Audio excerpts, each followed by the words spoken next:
I want to go ahead and welcome our number one VIP guest for the evening. This has been a long time coming because he's kind of international man of mystery. I've been trying to figure out who this guy was, and I'm fond of his handiwork. But I want to kind of see the guy behind the name. So let's bring in to the show our A&T defensive coordinator Josh Zidenberg. Coach, how you doing? How we doing, guys? Pretty good. Hey, there he is. All right. I do Coach. exist. I'm a real human being. I'm not a robot or anything. No, man. Hey, I see you on the sideline being animated, and Yeah, I probably tell acting you, like an insane person. man, I love it, man. I love that passion, and I think it resonated with your players. I think they definitely responded to your energy, and I think whenever you talk about coaching, man, there's a lot of factors, and it goes into wins and losses. But you want to be able to look at a roster and say, did we get the most out of what we had, as far as the talent level? And I think most people who observe A&T, especially on defense last year, that will be a yes. I think we really, we squeezed that rag as much as we could and got as much talent, got as much out of our talent. What was your assessment of this? How the defense performed last year? It's first and foremost, I would say, and Coach Brown and I come from, if you were like, hey, what's the tree that, we delineate from, because everybody's just kind of wondering.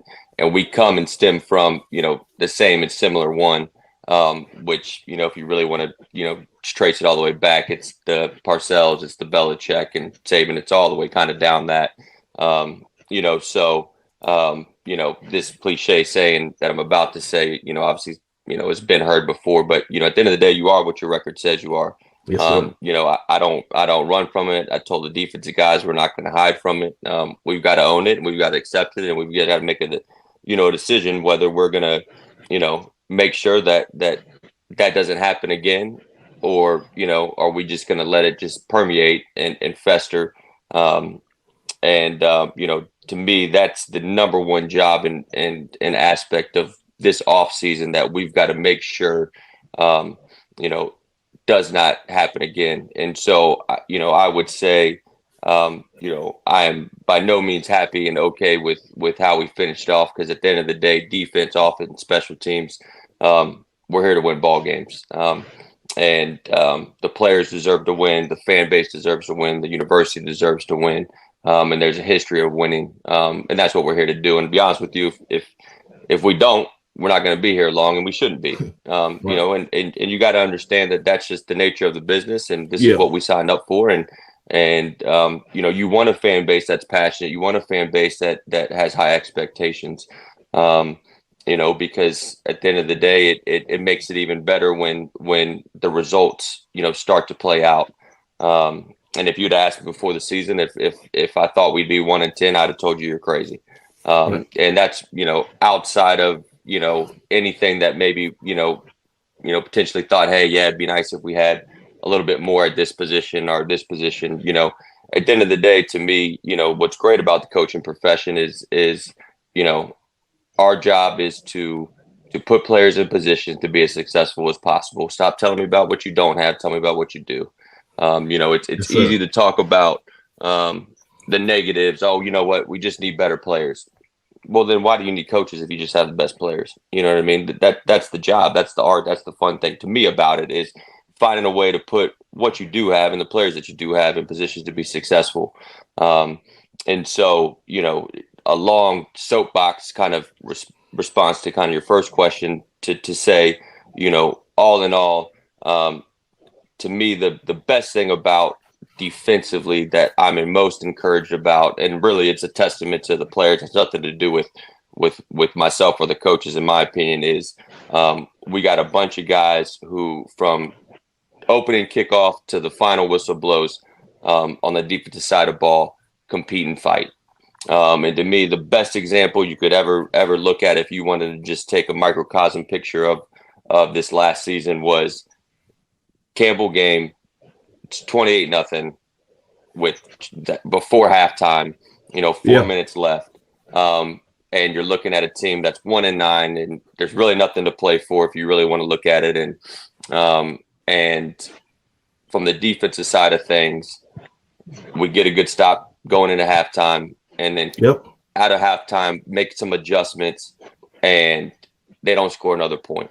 And to me, that just shows the character, the buy-in, and just the type of young men that we have, at least on that side of the ball, that to me, speaks volumes again about them.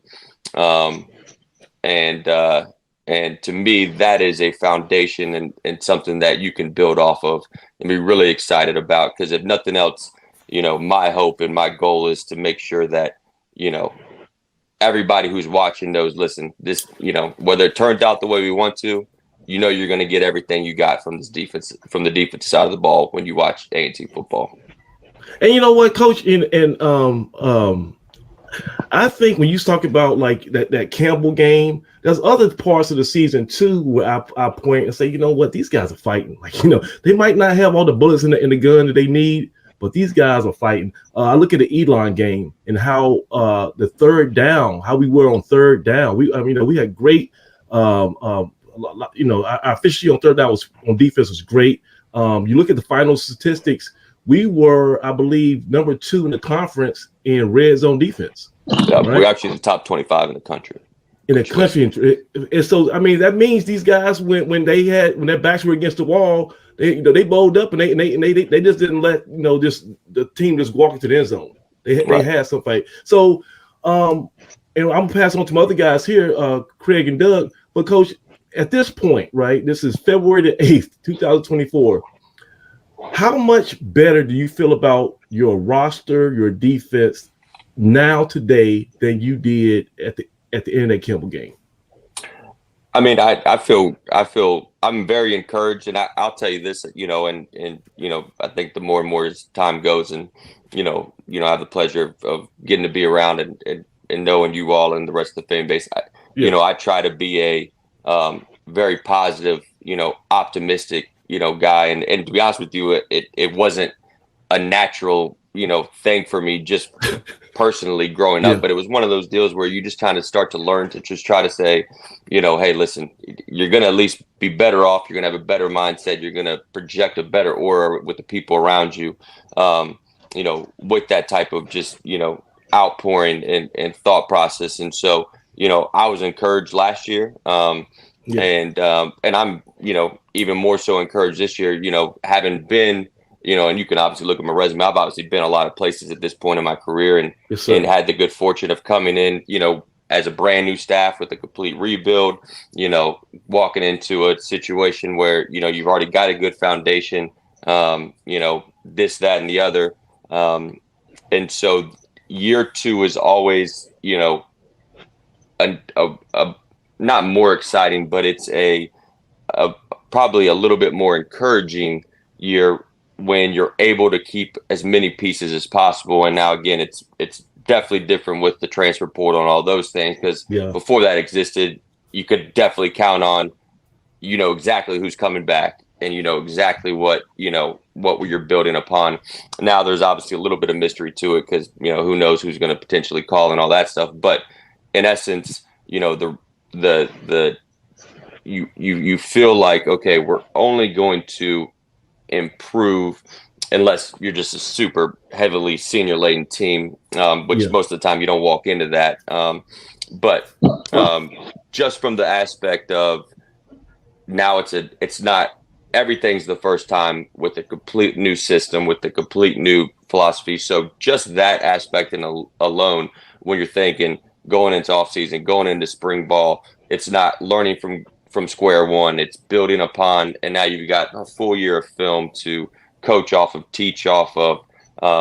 It should only at least improve, where things are, at least from obviously our side of the ball, because, there's the continuity is staying the same, and the system staying the same. So, I'm really, really excited of just the ability So let me cut you off. So you said, is that a breaking news? You guys are not going to change your defensive scheme. You're still going to be same 3-4. I guess that Coach Brown style defense, right? Well, so to me, it's funny because people will ask, and obviously when I got here, they asked, well, what do you run? And obviously the system that we're based out of is predicated off of 3-4. Now, obviously my path has gone a little bit, astray from where Coach Brown was. We haven't been together forever. So, branched out a little bit. And one of the big differences you would notice potentially just from our 3-4 base is, us playing more 4 eyes as opposed to true 4 techniques. Right. And some of that is just based off of, who you have. It's a little bit more easier to, to find the gaps, not have to find, because it's definitely more difficult to find true 2-gap guys, especially at the college level, and even more so, at, the FCS level. And not that it can't be done, but when people ask, I always just tell them, we're a multiple defense, and if you really looked at the stats defensively, the amount of 3-down we played, it was probably 15%. I mean, we really were more of a 4-down, we call it a bench front, but it's basically an under. But I just tell people, listen, again, at the end of the day, our job is to put the players that we have and that are available in the best position possible to be successful. And whatever we need to run schematically to win this game or give us the best opportunity to win this game, we're going to win it. And if you look through our track record and my track record at Ball State, and kind of what we put together there, I would say you could cut on the film and you could be like, oh, they're a 3-4 team. And then you could cut on the film 2 weeks from then and you'd be like, oh, they're a 4-2-5. And then you could probably look at us 2 weeks later and you'd be like, oh, they're a 3-3 stack. And again, it's all predicated off of, again, just trying to figure out, hey, do we have the players to execute this? Yes, we can piece that together. Okay, let's put them in the position then to, but develop Coach, that scheme. Is that hard to be that multiple, like to install that and to have the players to retain? Like, talk about the difficulty of, because it seems like you know your stuff, right? And you really want to communicate your stuff to your players. How hard is it for them to understand? Like, we might be 4-2-5 this week. We might, how hard is that from coaching standpoint? So to me, I think it's so we can have a particular call, but we can execute that call from a variety of different pictures. And so the call and the assignments and the communication really isn't different. It's really just how are we deploying it and what is the picture pre-snap that we're showing. When in the reality is you can keep it all the same, but instead of, hey, up front, you're aligning in your fit. Now we're maybe on the snap, we're going to step to our fit or we're going to move to it. When if you pause it post-snap, you could say, oh, well, that's almost as if they line with 4 down, but we may lined up in a 3-down pre-snap. You know what I mean? And so to me, it's not as difficult as maybe it may initially sound like to deploy. Now, listen, we're not making wholesale, philosophical changes and adding, significantly new calls to what we do. It's really just more of, hey, this is how we need to deploy, and this is what we feel like is going to give us the best opportunity and chances, this week. And listen, if we try it on Tuesday, the first practice, and we're like, hey, listen, let's see what this looks like. This could be good. And it's like, listen, we're better off just going back to what we know how to do. And that's what we're going to do. But again, I think you can easily convince yourself to not explore other opportunities and not try to adapt and change, even if your gut's telling you, hey, listen, I think this would be really good if we can do it. You know what? The guys can't do it. Well, how do we know they can't do it? I mean, it's our job to try to coach them and teach them and try to get them in position to do it. And again, I'm not sitting here saying we're reinventing the defense every week. I'm just sitting here saying, like, well, listen, if we can teach it in a way to where, listen, instead of lining up in a 5, you're going to line up in a 4. But we're going to move you to still that same gap responsibility, your same rules, etc.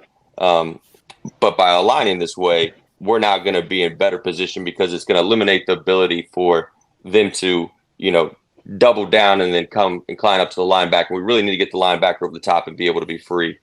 Because if not, we're going to get pin and pull concept down our throat, etc.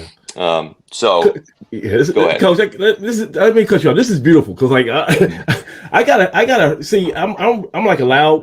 I'm a loud mouth. I say the wrong thing at the wrong time. I get on Twitter after like a bad loss and I start saying crazy stuff. So I gotta make sure I don't get on your bad side because I want you to come back throughout the season and break down like football like this because you never hear this much in-depth analysis, especially from A&T football. We don't have a platform to talk shop like that. So I gotta make sure I don't get on your bad side. But look, Craig, you were at the signing day event last night and you got a chance to hear Coach JayZ in person, and you came back and said, "Man, that guy sharp, Smudge." So Craig, tell me what was your takeaway of Coach JayZ his first season?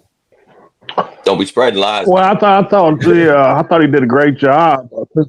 Yeah, well, I thought he did a great job with under the circumstances with which he came in because A&T we had our backs up against the wall from the beginning of the season. I mean, let's be clear about that. We lost a lot of players. We had a bunch of young kids who hadn't played first time. A lot of them first time college football. Got other guys who were getting their first real opportunity, even though they had been on the team. I think the biggest thing I saw about our defense, even though the record may not indicate it, was the kids got better each and every game. Yeah. On the ball. They like you said about the Campbell game, that was a game where we could have easily just packed it in at 28-0, but they made plays and they kept them off the board. I thought the game up at Delaware, I think we played a really good game and we were outmanned, but we played those guys straight up. Same thing with Rhode Island. And that's a game. That's a game I wish we could replay. Because I thought our defense played just a tremendous game and turning them over. Yeah, turning them over. Unfortunately, it works both ways. But I thought that was against a team that scores a lot of points. We did a really good job with the kids that we had. So I understand where.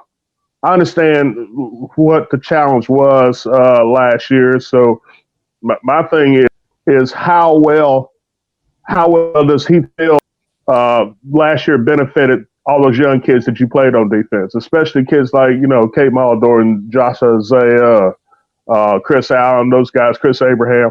Those guys were rock solid, fought through injuries and kept on playing. How do you feel about your core group that is coming back in this spring?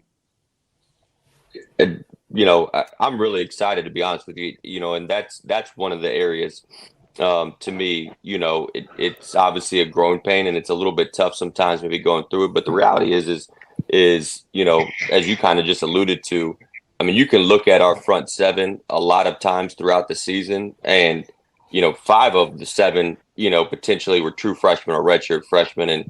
And exactly. To even take it another step, the ones that were veteran guys, if they were in there, some of the times that, those individuals, it's their first time playing either. So even though, by their name, it may be junior or senior, Malik Jacobs' first start was, week 1, which unfortunately I wasn't even at the UA. Well, I shouldn't say unfortunately because my third daughter was born. Yeah. Come on now. Hey, you better, if your wife hears you, man, you go to no doubt. The doghouse. So I'm walk down there. But no, the experience that they gained, is invaluable. And again, it's hard when you're kind of going through it. But the reality is they only are going to be better for it, down the road. And like I said, you just hope that you're around long enough to reap the benefits of when they are juniors and seniors. And you're like, and a lot of the teams we faced, if you go through the roster, I mean, there's a lot of veteran teams in the CAA that have been together. And one of them just being familiar with, because I was there when they were all freshmen in 2019, or a large group of them, and knowing them and being familiar with them, at William and Mary, and then you see their roster, and you're like, 6 year, true senior, and it's no surprise that the results are now starting to show, for them. And so to me, it's a product of, and like we talked about, this 24 class for sure, and then obviously pieces of the class that came in prior to last season. The reality is it's truly our first class as an entire staff together, and we feel really strong that they're going to be the foundation, and what, in 3 or 4 year times, we're looking back and they're like, oh wow, how did A&T get to the point where we're in the quarterfinals and we're in the semifinals, and God willing, we're in Frisco, Texas for a national championship, and that's kind of what we sold, and we don't feel like it was a used car salesman type of sell, but it was a honest, legit, true sell. Like, listen, y'all are going to be the ones that A&T has already solidified as themselves and put them at an elite level and height, but there's always another step to be taken, and when they're like, hey, how did that next step occur? Y'all are going to be the class that could say, yeah, we were the class that took it, from here to here. And so, super excited again about just the young men that are still here, and where now, the trajectory is for them, because I do think there is some young talent across the board that maybe took some lumps, but also showed enough to where you're like, listen, give them another year or two, and we got a guy. And now again, the difficulty is now just trying to make sure that they, don't leave because of how just the nature of college football is, and they put up, great numbers. Because I can tell you right now, there's some guys that I think, after the end of this upcoming season, it wouldn't surprise me if they came in my office and were like, Coach, I got my DMs flooded with people telling me I can get this, and this. Yeah. Because there's some guys that I expect really big seasons out of, and know they have the ability to be, and different type of guys. And Coach, you know what? And Doug, I'm gonna throw it to you real quick. But Coach, I look at it like this: when Duke, when they had Zion Williamson and RJ Barrett or whatever, the Duke fans didn't say, "Oh man, why do we recruit these guys? They're in the NBA now, right?" If you got that great talent, and obviously, if the big boys come trying to court your guys away, they must have done something productive, right? So if we get a great, awesome season from a player, and then the price is just too high to retain them, that's a win. And I think you use that as a recruiting point. You're like, look here, you come to A&T, you produce here, you can be like this, you can be like Michelle Tootin, right? You can be at Virginia Tech. And I don't feel bad about that based on where we are as the SEF program. But no, I 100% agree. Not to cut you off, but to me, I've even mentioned it in staff meetings to where I do think the caliber, and again, it's a little bit of, are you in a situation where you have enough time to where you can go out and you can recruit high school players and let them marinate and kind of go through some lumps, but know you're going to be better off from the development from them and ultimately be a better program for it? Or, do you got to go portal? Because if you don't get someone right now, you're not going to be there. And to me, with our situation, I do think at the group of 5 and the FCS level, you can get a better high school player than you ever could have before. And, the reality is listen, because it comes up, of course, when you're just talking of, all right, well, do we have, are we going to be able to keep them? If they come here and they ball out, they're going to probably potentially be gone in 2 years. Well, to me, I look at it, alluding to kind of what you said. Well, listen, it's 2 years of production that you'd rather have or you wouldn't have. I'll take it. Exactly. That's 2 years of Zion Williamson.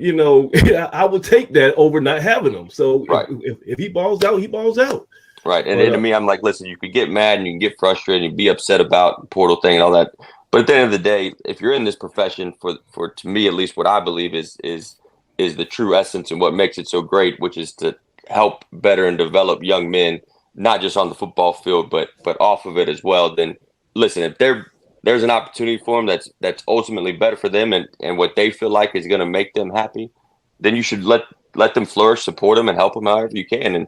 And to me, that's really the goal. And ideally, obviously, if you can keep them and they're willing to stay, then great. But listen, you can be mad about them leaving or not, but you being mad about it isn't going to stop them from leaving. You're just going to be mad, and now it's going to affect everybody else. So, listen, it is what it is, and until it changes or until there's new regulations or rules about it, then let's just stay here in the now. This is what we have. This is what we operate, and try to make it as good as possible. And I like the fact that you guys are not just moping about, oh man, the big boys are taking what we got. Now, I mean, you kind of like say, okay, well, this is still an opportunity for us to get benefit, because like you said, now we're able to access some of the top high school talent that we wouldn't have the chance to do years before. So that's cool, just to be forward thinking. But let me throw it to Doug. Doug, you were at the Sunday event also, and you were talking about Coach JayZs, his great oratory skills, his presence on the mic. So Doug, what questions do you have for Coach JayZs now that he's here? Hey, well, I mean, first of all, Coach, hell of a job you've done on the recruiting trail. We follow you guys on Twitter, and we also follow a bunch of the kids that are out there. And just to see some of the guys that you guys were able to land, key puzzle pieces, as you like to show off, man. I love when you put the puzzle piece up, letting guys know, hey, man, we got another piece to the puzzle. First off, that lets us know, how detail oriented you are and that you're focused and you understand the grand scheme of things, that there's some kids out there that can help us. And then two, second of all, man, I came in last night just expecting to sit back and just hear about some of the guys we've already heard about and watch some of the tape. But man, when you got on the mic, you and Coach Brown, man, I had to sit up a little bit, Craig, because I felt like at a players meeting, and I had to start taking my notes. Man, the way you guys broke down those kids' film, and probably what I thought was most impressive is that you were able to recite those kids' stats. I mean, you knew them up and down. You knew how. Oh well, I think what Doug was going to say was that you had like almost a photographic memory. He was saying of the players' stats. Listen, now give me too much credit. I'm not that daggone smart now. I promise you that. Now, I have a question though. So you talked about like the CAA teams having a lot of older players, graduate 6-year players. We call it COVID guys. And one of the things that we had to mandate from Coach Brown, he said at the end of the Campbell game, we got to get better and bigger, stronger on the defensive line.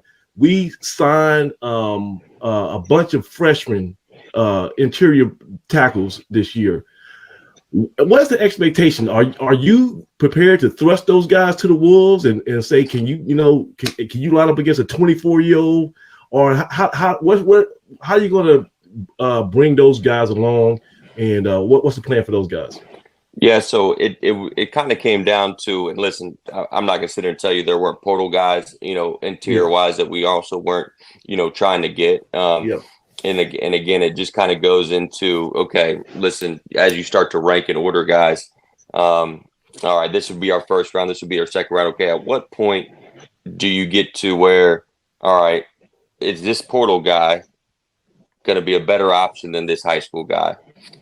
And now as you start to kind of potentially get to that, if you do, now you start to just kind of analyze and think through, all right, who do we know more about? Who are we getting more information about? And the reality is also, okay, who can we assure is going to be on the roster in the 2024 season? Because it's not like, hey, you get a portal guy to commit and they sign something that it's worth anything, because until they step on your campus and they enroll in school, they can still go wherever they want, as opposed to signing an LI where you're like, all right, well, we at least got them for a season.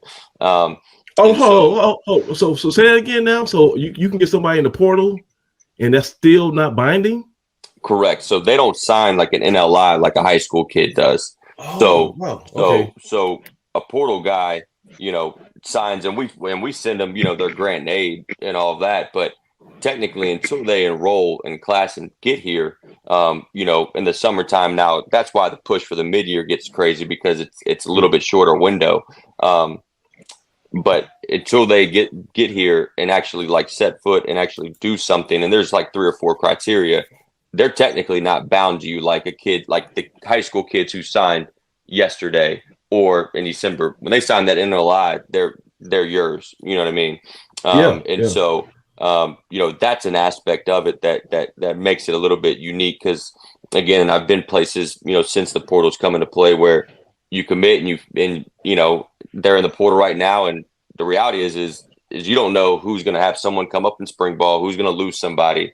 And now they start dipping, and all of a sudden, Georgia calls them and it's like, hey, Georgia's actually offered me, and now I'm going to go there. And you're like, well, shoot, now we don't have anybody. And so there's definitely an aspect of, some of the high school kids that we got. And I think we just kind of got to a point to where,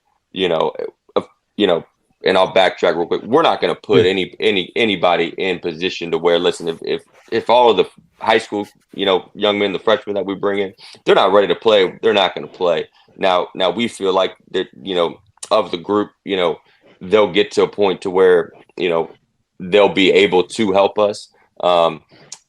And so to us, combining with the development that a Chris Allen, a Chris Abraham, a Broadhurst, we're able to get this past season, it's just loading depth of guys who now you continue to develop and bring along.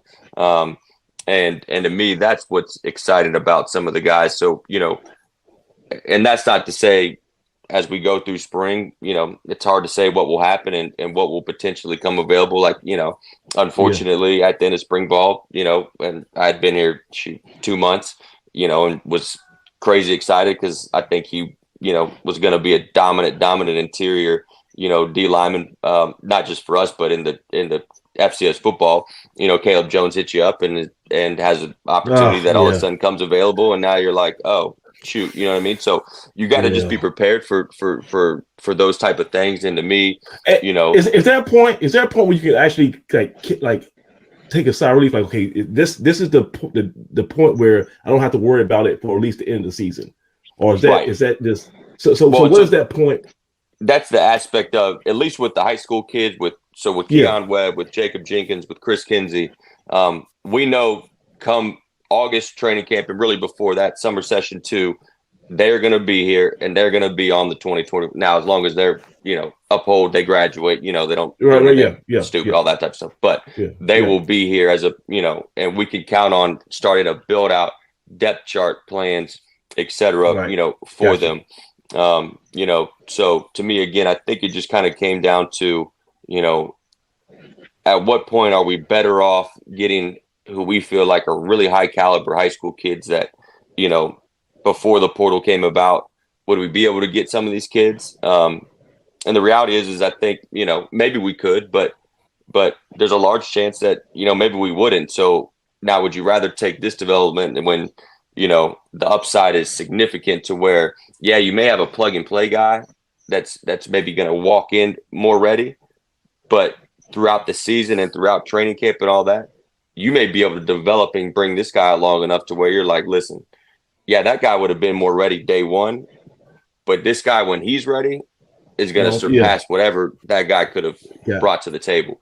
And to me, I think that's the true essence of, what the recruiting, the relationship, college football was predicated and built on, was being able to see, unmolded clay as you brought in. And the hope is that 4 years down the road, you're like, man, look who would ever thought we would have got this young man to this point, you know what I mean? And so, like I said, I'm really excited because, we got some size and some guys who all three bring unique things that we didn't have, I don't think currently on the roster in terms of just, traits in regards to a Keon Webb. I mean, we haven't had an interior guy. Well, I don't want to sit here and act like I know all of A&T history, but we got an interior guy that's literally 6'6".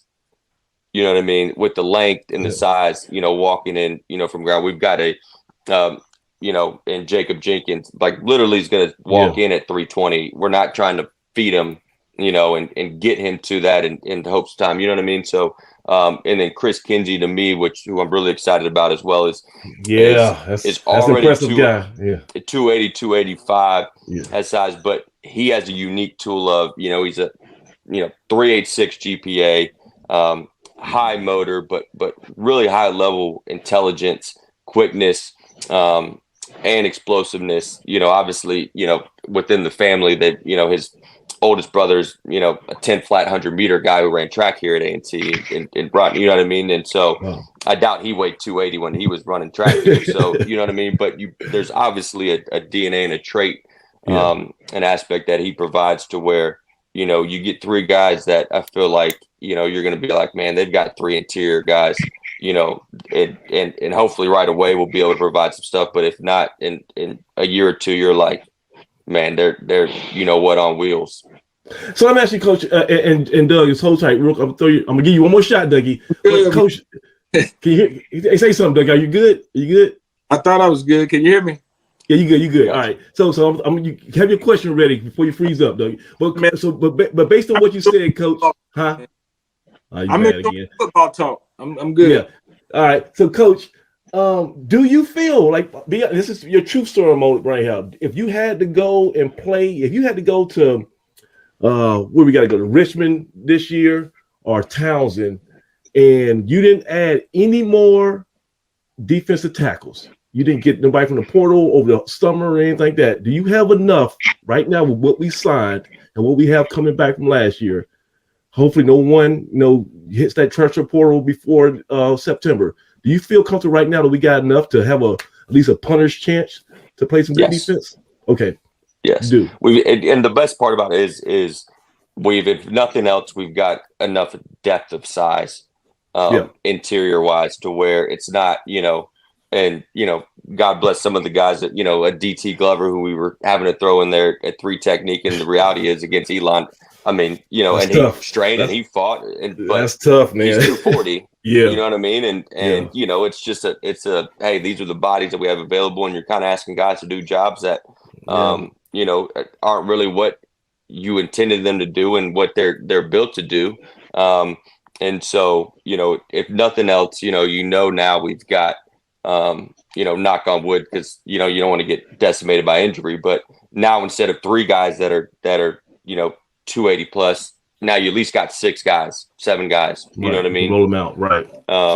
And so I think even just a Henry Daniel, another example, and listen, he works and competes as hard as you could ever want someone to, and did everything he could to get himself, as heavy as he could, knowing like, hey, listen, we're gonna have you play the stud, which is what we call basically primarily the 3 tech and shoot. We even had him play nose against Hampton, but the reality is he was like a full-time job working to just try to get to 260, 265, but he's really in buck by nature. That's what he is. Yeah. And so just the ability to have mass, and at the end of the day, it's obviously they've got big guys too, but it's a lot easier to move someone who's 260 than it is to move someone who's 300 pounds. You know what I mean? 40 pounds makes a bit of a difference. So just from just the sheer physics of things, it's going to be much better picture. And then over the course of the season, that weight, I mean, that really starts to you can do it maybe 1 or 2 times in the beginning of the season, but by week 8, 9, 10, you feel that weight laying on you. But hey, Doug, you want to jump in? You got something, Coach, real quick? I'm sorry. I don't want you to think I don't want to talk to you, man. You're good. Some other time, man. But again, just impressed with the job you're able to do. Impressed with how well the kids, the staff. I told these guys that anytime you're a coordinator, you have to be a great communicator. And I think you showed that you're a great communicator, and that you're a great teacher as well. So I know a bunch of boys from up there at VA. Around that time, I might be a year or 2 older than you, man, but I was headed up that way for a minute. So Emmanuel Bayer, some of the boys that you had a chance to play with, I checked in on you, man, and a chance to get here. So everybody had glowing things to say about you. And even the fact that yesterday, you were able to interact with the crowd, interact with the AAF members, and provide that knowledge that, you got some tough guys out there besides Craig that are asking questions. They want to know, they really want to know the behind the scenes information. And you guys were able to provide that, in a way that I think folks are really satisfied with.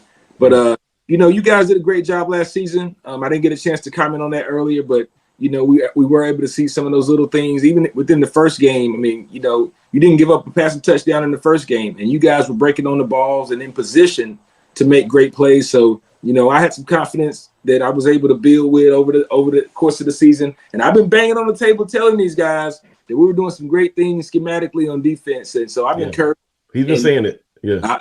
I've been saying it fairly early. And so when we had those results against Elon, like you said, when you're playing shorthanded and still were able to hold them on third down the way we were, what we did against Delaware. And I think you can point to moments within all the games where we looked really good and did some really good things on defense. So outside of Towson, that's the one that's the thorn in my side right now. I'll be honest with you. That Towson game, I'll tell you what. Yeah, there's this one video I showed from that Towson game. They was just running through us like a knife through butter. But it happens. Hey, I don't even think there was a knife involved. It was just butter. It's buttermilk. Hey, check this out. Before we let you go, because I know you've been so cool with your time. So you have what, 3 little ones? Yeah. What's your family situation?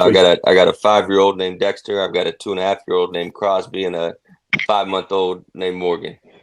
Nice. And you said Morgan? Morgan, yep. Morgan came at an opportune time, not inopportune, opportune time. She came right by the season opener, right? The UAB game. Well, and of course, of all years to get here, it wouldn't be like we're going to be down the road and play Duke or play Wake Forest. Like we had to go to Birmingham, Alabama, so it was like I could hop in the car and drive, from the hospital to Winston-Salem or Durham. It's a different time zone. So, so what happened? So did you get a call? Like basically, tell me the situation. Yeah. Well, because her due date technically wasn't until like mid-September, so knew obviously it was going to potentially play in, and so hoping it's a home game, and then just some things start to happen, and the doctor's like, hey, I think we should go ahead and she's far along enough, just for mom's health, baby's health, let's go ahead and just get things going. And so of course, my psychotic, and I tell you what, the doctor looked at me like, this guy can't be serious. I'm like, listen, is there any way we can do it this day or this, and she's like, I really think we need to do it, and so so then in my head I'm counting down, all right, what's the team's leaving now. And I ran up against this dumb football guy and all these medical people, and it just, listen, it was a battle I wasn't destined to win from day one, man. You're not gonna win that one. Hey, so look, so we gotta go. You're still a man of mystery. You shed a lot of light about yourself on the fan base tonight, but we still gotta connect these dots before we let you go. So let's talk about, how did you even find out about this A&T opportunity to be defense coordinator? Because is this am I correct? This is your first full defensive coordinator job? Correct. Okay. So had the good opportunity of I could go through the whole history of it, but Coach Brown and I initially connected actually my senior year at Virginia. He came in as quote unquote a GA, but he was unlike any other GA we had ever seen, and that I'm used to and accustomed to. A lot of times you don't get a GA that's a 8-9 year NFL vet and is nicknamed the Undertaker and all these different type of things. And so we initially connected there, and then when Coach London came in 2010, and I was already a GA, and we actually had all got fired with Coach Grove. He was on staff, and so connected again, and then was out of it for a little bit, and then was able to come back in Connecticut. So my son Dexter is named after a guy named Anthony Poindexter, who's the Cody actually at Penn State, and so he was my position coach, and his youngest daughter is actually mine and my wife's goddaughter, and so that's where Dexter comes from. Because a lot of times people will look at me and they're like, after that serial killer, show and all that. I'm like, I forgot. I'm like, that's not the aspirations for us. Although at least that guy was killing bad people, not good people, but nonetheless, and he told me he was ever, if he ever had up to, he's going to, have me start making some moves. He was going to call me, and sure enough, he called me in 2014, and so went up there with him to Connecticut, and then was at BMI, and then with Lafayette College, and then actually a guy that I kind of showed the ropes to that I met at Connecticut, a guy named Tyler Stockton. Him and I worked together as on the defensive side of Connecticut. He called me in 2018 because he just got the defensive coordinator job at Western Illinois, and so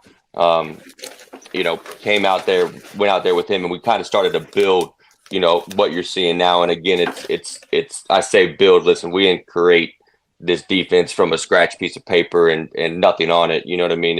It's really more just tweaks and adjustments of terminology and things that, listen, wanting to always be able to, and my big thing was teach and be able to answer why questions. Hold on. Let me slow you down. So this is your defense. This is not Coach Brown's defense. We're running Correct. Coach JayZ's defense. Correct. Oh, yeah, man. Hey, Doug, give me one of those Jamaican air horns. That's pretty. Yeah. We didn't know that. I thought. Listen, I didn't think you were just like a grocery clerk, right? I knew you were making things happen, but we all assumed that since Coach Brown was the defense coordinator of William and Mary, he's going to bring his style, his terminology, all his nuances here. But he trusted you so much. He said, "Hey, Coach JayZ, I want you to run what you want to run." Right. And to be honest, that was actually a big aspect of why I was so excited and the intrigue of it, because when in talking with them, that was important to me because of the amount of time that was spent. And again, I want to make sure I make it clear, did not build this thing from nothing. And I will by no means say that I deserve any type of credit of that. It literally was just predicated off of, our foundation is all from Coach Brown, Al Groh, that whole lineage of terminology. And obviously I learned it. I know it very well. I'm very, very familiar with it from a number of years in it. But, there was aspects of it that I always wanted to just make sure, knowing that, listen, I by no means am the smartest man, and nor will I ever be the smartest man ever in a room. So I'm like, listen, if I can start to build in layers and find ways and connections to start to provide guys with multiple layers of ways to learn and draw conclusions to what their jobs and roles and responsibility are, I'm only going to be able to teach it better to be able to do that. And again, predicated from always wanting to be able to provide and give a clear answer as to why this is called that. Because I think it's important, and I always tell the guys I want them to never be afraid to ask why. And I never wanted to be the guy who stands up there and says, well, why? Because I told you so. Or why? Just because, oh, well, that's just how I know it. So that's just what I do. Now, Lynn, again, it may be a crazy answer in response to your question why, in terms of, well, it rhymed with this, and within this word there's an in or there's an out, so that's why you go inside and that's why you go outside. But again, it's all predicated off of layers of, listen, you don't know what's going to potentially hit someone's brain to make it click, to be like, oh, that makes sense, now I got it. Yeah you know what I mean? And so had the ability to start to build it, and a lot of trust. And obviously him and I are extremely close. And so it kind of started at Western Illinois. And then again, I had the opportunity to reconnect with Coach Brown at William and Mary with Mike London, who actually was the newest baby. Middle name is London after Coach London, just for the, affection awesome. That I have for him. Cause he's the reason why I even went to Virginia. Cause he was only, coach who stayed recruiting me and all that type of stuff. I heard your story, because you were a hell of a running back in high school. I think I saw some stats. I don't know if they were Photoshop or whatever, but you had some crazy. You were a fullback, right, in high school? Well, we ran the wing tee. I mean, it was. So the whatever you want to call it. Listen, I was a white running back. That's what I was. No, but you put up some major numbers, and I know you said at one point you were like kind of like heavily recruited, and then whatever something happened and kind of fell off a bit. But Mike London remembered you. He still stayed loyal, and he gave you, I guess, a preferred walk-on spot at Virginia. Okay. Yeah, and when I try to tell guys, all the time, it would have been, it was just a different era. It's a different, if the landscape of college football wasn't what it is now, to be honest with you, I probably don't go to Virginia. But, back in the early 2000s, there wasn't streaming, there wasn't ESPN Plus, there wasn't, you saw the regional game on ABC or ESPN. It was one game, there was one Thursday game. And so, it wasn't like you'd see, and I think it was still 1AA, like you didn't see 1AAs beat 1As and hardly ever, play them really that much. And now it's just a whole different landscape, to where I probably, take the opportunity at JMU or Richmond or some of those, to be perfectly honest with you. And, because people will ask me all the time, but to me, it was just an opportunity to get into a school that I didn't have a chance of getting into, and, bet on myself. And then just because of what my home situation was, they had a setup to where basically didn't have to pay hardly anything just because I qualified for, enough financially. And then, played as a true freshman, prefer walk on. And obviously, the rest of that was history. But, it was, again, an opportunity when I got to win Mary, when Coach London called, that was too good to be true, because Dexter was just born. He was a couple months old, and my wife and all of her family is literally pretty much born and bred from Richmond, Virginia, down to, Norfolk, Virginia Beach, and spread out through. And she's got a pretty large family. And it's like, how convenient it is to get a job, a Division I job back in that area, because it ain't like there's many opportunities for that. So it wasn't expected to be a 1-year deal. And then lo and behold, Tyler Stockton calls me after the 2019. He was like, JayZ, you ain't going to believe what just happened, but I'm getting promoted. What is it going to take to get you to come up here with me? And, threw things out there. And sure enough, he called me and was like, done. And some of them I didn't even think would be able to probably happen.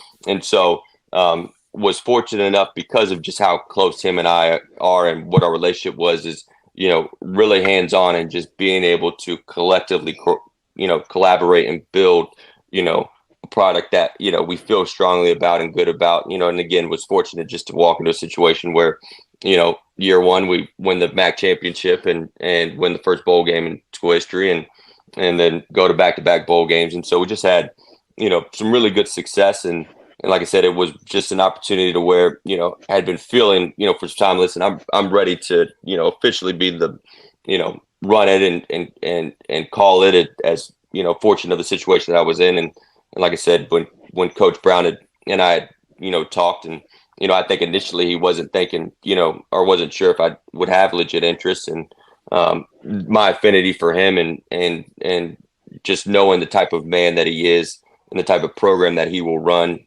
and the importance of developing the young men holistically, not just on the football field, which is a pillar of why I'm in the profession. I knew a lot of boxes were going to be checked. So it was a easy decision. And to me, being a white male, I do not take it lightly, nor is it missed on the fact that I have a wonderful opportunity to be embraced and accepted and be around, in North Carolina, A&T State University, Agricultural Technical State University. Okay. I just to say that I'm honored and humbled is an understatement for sure. And so again, I'm just excited about, what we have here and the opportunity that I have been blessed with. And so, like I said, really, really, really long-winded way, to just say, it's something that it was a very, very easy decision. And it's one of those deals where, moving forward, as much as, first time as this, felt more than ready to, step into this. And the fact that Coach Brown was 100% on board with, listen, you run what you want to run, trusting me enough, and us being close enough, having known each other for the amount of time, to allow me to do that, wasn't missed on me either. Cause there's plenty of situations where, as you kind of assumed and alluded to, where you would think, oh, well, it's probably just this. And for him to just, give me full control of it, was a significant part about it. And that's not to say either. I mean, listen, he's obviously been doing it for a long time. He's got suggestions, I'm all ears. I want him. I embrace him. Listen, none of us are as smart as all of us. That's kind of how I've always operated. And so he's not a micromanager. He's not, because I just assume like he's like, hey, Josh, get out the way. Let me run this for the recorder. He's gonna let you do what you do. He is. Now listen, cool. I mean, if I start messing up now, let's see what happens, I guess. But right. But no, he's awesome. I couldn't ask for a better head coach to work for and be mentored by, all the above. Well, look, we gotta let you go because it's been an hour, and I told you it's gonna be on for like 15, 20 minutes. I can't do this to you. I know you. So, well, listen, the funny thing is my wife knows too, because she basically starts adding time. Because as soon as I tell her, listen, we've got a meeting, I'll be home by this time. Oh man, I'm gonna add an hour to it. You start getting into football now, and the guys even know now at the time they're like, listen, you better tell JayZ to you got to basically preface whatever you wanted to end. Go ahead and just add 30 minutes to it, because if we start talking ball, now we're gonna really get crazy. That's how I am too. So look here, that's compromise here. I'm gonna let you go now, and then unless I say something crazy on Twitter, you agree. Listen, you ain't gonna fit me. Listen, you ain't gonna say nothing I ain't been called or ain't been told about anyway. So go for it. Let's link up again after the spring game, and let's do another interview after the spring game and talk about everything that went down and assess where we're going on for that point into the rest of all season. Because I'm talking, man, this is like hey Doug, me and you have these kind of conversations about 4 times a day on the phone, and this is the first time I had an actual real X's and O football conversation with an actual head coach here at A&T. This is perfect. I don't have to talk anymore because I guess I don't have to fuss and beat the tape because you done heard him say everything. So I know he said everything. Yeah. But now it doesn't sound crazy. Aggie Nation doesn't sound crazy because we know the man said it himself. So no, but for real, man, you've earned at least 2 more things, man. You've earned invite to the tailgate, so you got to come through, bring the family to the tailgate. Well, listen, this is a whole nother story now, because if you talk to any of the guys too, and you ask, especially linebackers. Now I got the craziest eating habits you ever see. So now I have no problem chopping a tailgate, but the food that's why everyone's like, well, why did you? I'm like, well, you ain't gonna see me eat it until I do. But the problem is I'm one of those people, like, as soon as the game ends, like, I will not. It doesn't matter if the game finishes at 10:30 at night or if it finishes at 3 o'clock in the afternoon. I'm gonna grade it. And I've got to watch it right away. Like it's an OCD like problem. I got to whether it's a win or whether it's a loss, I got to see it. So that's typically what I'm in a hurry to do. But anyway, sorry. I definitely need to come by, because I think I've passed it a couple times too. And listen, don't get me wrong. Now I keep the windows up on purpose, and it's not because I don't want to hear everybody booing at me. It's really more so because the smell from the tailgate is so amazing. I'm like, it's like, hey, it makes me hungry. Deuces, man. You know what it is. Hey, coach. Before we let you go, are you still recruiting? Right, you're always recruiting 24/7. It's a full-time deal now for sure. Okay, so listen, I don't want to be too presumptuous here, but I might have a guy you might want to consider. He's he's kind of like you. He's a former he has a running back background, but he also played a lot of special teams. And he's at an FBS school. You might can get him out the transfer portal, but you might have to build a time machine. So check this guy out and tell me what you think about this. 3 Benning, snap good. Yeah, that one is blocked. The Cavs go after it and get it. Zidenberg got the block, and the ball is at the 15-yard line. You gotta love it. And that quarterback's always the easy target. But they'll block that punt. They did. Blocked out of bounds down to the 4-yard line. And Josh Zidenberg, number 25, Mark, he lines up and beats number 86 right there from Miami. Ross Abramson, the long snapper, the toughest block is for that center.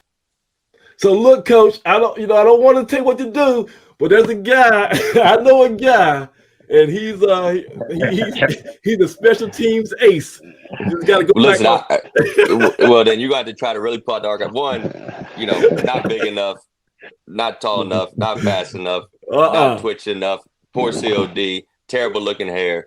All right, terrible swag. His game dress was, listen. I can't believe they even let him on the sideline in dress. I will say, if you can dig it out, I'll give you a little bit of homework. My longest kickoff return was actually against our first opponent this upcoming season. Wake Forest. So Wake Forest. So we'll see if you can dig that one. Now listen. I'm also not gonna say, listen, after about 50 yards, that wagon jumped on my back now. So it wasn't like I took it to the house, but I think I was 55 or 60. So, man, that's awesome. All right, hey Craig, any last word for this for Coach JayZs before we let him go? Nah, this has been rich. I really appreciate you coming on, Coach. It's been very enlightening, and I know our fan base and my AAF donors will. Truly will open up those wallets now after tonight. So appreciate you coming on the show tonight. Well, no, thank you all so much for having me. And again, it really had nothing to do with, not wanting to be on and all that stuff. As we kind of got started, you know, as the season went on, you know, being year one, I really just wanted to focus on that. And then, you know, I just personally knew, especially last night, I was like, listen, I know this event's supposed to be from this time to this time.